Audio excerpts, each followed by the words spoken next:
What's up, manga fans, and welcome back to another review of Bleach, this week's chapter 646, The Second Eye. So, like I said last time, this battle really isn't wasting any time with its pacing, and we've pretty much seen Lille is pulling out all the stops and going all out so quickly, so soon. I mean, it's only been 3 chapters, including this one, since this battle's commenced. And with the way this chapter ended, I'm pretty sure what I said last time is going to happen. Koryaku is going to use his Bankai because, he's been put on the ropes. They've made this same thing, oh, he's been fatally wounded. But we know in Bleach, if a Shinigami's head isn't taken off or they're not obliterated, they're pretty much still alive. And, Bankai kind of just heals all wounds and kind of stuff like that. So, yeah, it was quite a quick chapter, but there was quite a bit of action at the same time.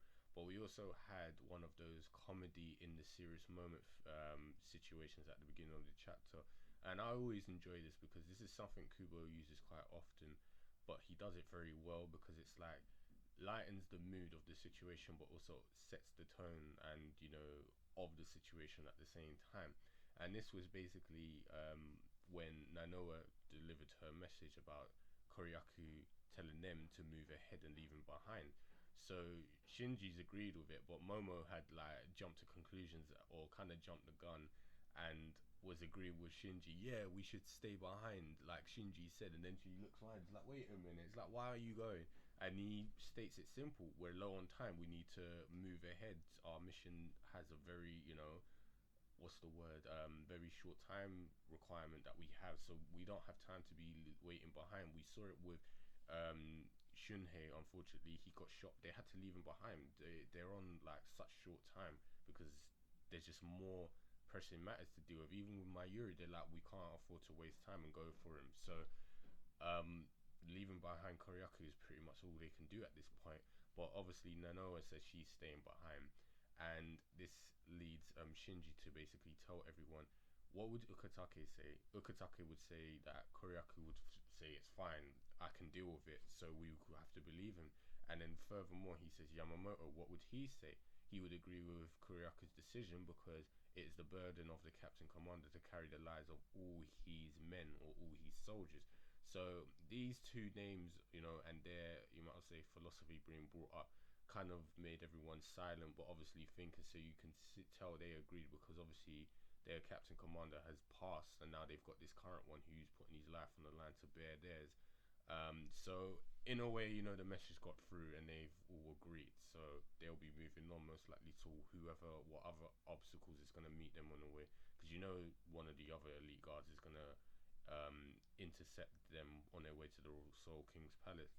Now Koryaku himself, he's pretty much hilarious as usual. He's at an advantage with these games, and he's even led Lille to believe that Koryaku did nothing at close range, when in fact he actually took off even more of Lille's rifle, taking more than half of it. Basically, more than half of the rifle was gone. And Koryaku makes me laugh because he's like, I was actually aiming to take off your arm, but this will do.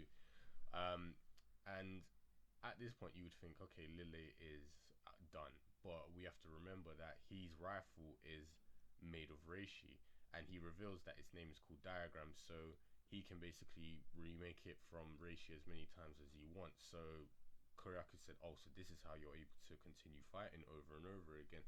So at this point it really is, you need to take off his arm or something, or just straight up kill him, because he's just going to reform that rifle as many times as you want, especially in the Soul King planets where the reishi's kind of been configured and made dense for the Quincy. So it's basically he's in the perfect battlefield and scenario to fight Koryaku, because he can just keep reforming his rifle.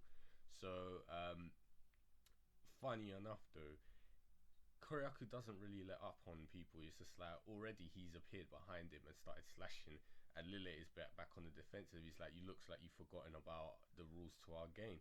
Lose sight of me even for a second, you'll be tricked by an illusion. And this is when we see 3 shadows like appear, and we have Koryaku speaking of how we were little, children, we were afraid of shadows, and basically being tricked by them or scared of them. And 3 basically clones of Koryaku appear, and then one, the real one, appears from behind and stabs Lille through his chest. So you would think, okay, that's it, pretty much. The full advantage is on Koryaku's side, but don't count Lille out too soon.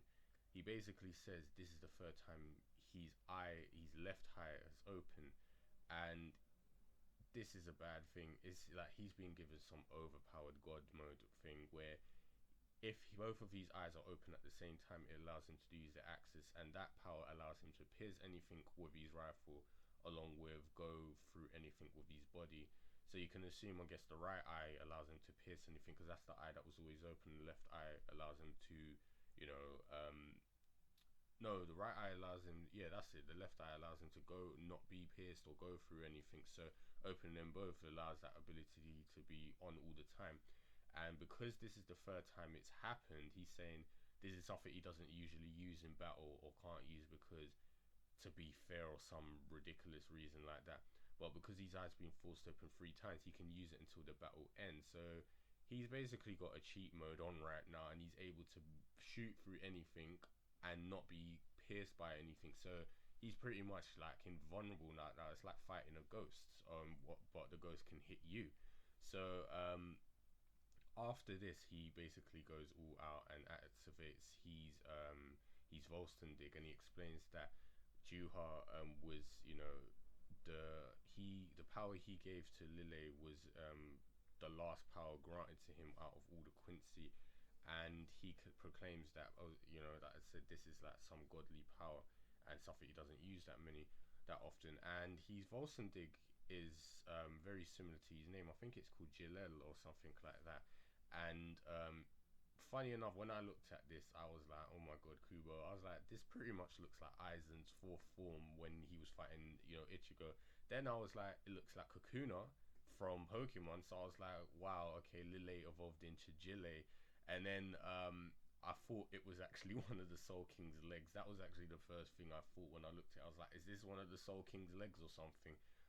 But then I looked again, I just thought, no, I'm being silly. So you never know with Kuba, there could end up being something like that. But the form is interesting because it's very, you know, not very human looking. As I said, it looked very similar to Aizen's, you know, fourth evolved form, and it's kind of got like 6 wings. And Kuryaku, when this form was activated, he was unable to move, and then the next thing, he gets pierced by like several I might as well say rounds of the reishi gun thing. So it's very, I'd say, overpowered in my opinion, but it's interesting that this kind of new ability is being revealed in front of Koryaku, because as I said, the only thing we can expect now is for him to use his Bankai to counteract this somehow. But that's more or less it for this chapter. As I said, everything's moving along very quickly. There is no, you know, warming up or just having a practice round or anything. They're going straight to their, you know, final stuff. And as I said, unless Koryaku does what he did against Stark and doesn't even activate his Bankai and beats Lille, I'm pretty sure he's going to have to use his Bankai this time, because, you know, we're getting to that point where everyone is going to show their final technique or power, and we've already seen that with people like Nemu, so, and that's an example. So I cannot see, you know, Koryaku not using his Bankai in this battle. If not, maybe he'll use it in the next one. But either way, as I said, this was an enjoyable chapter. It was fun seeing this new form from Lille, even though I think it's overpowered as hell. And I'm looking forward to see what will happen next time. Maybe we'll see another perspective from the Shinigami group, and they'll be intercepted by another elite guard, or we'll just carry on with this battle. Whatever happens, I'm looking forward to it. So you guys know the usual. If you've got any opinions, predictions, let me know what you think in the comment box below, and I'll speak to you guys next time. Take care.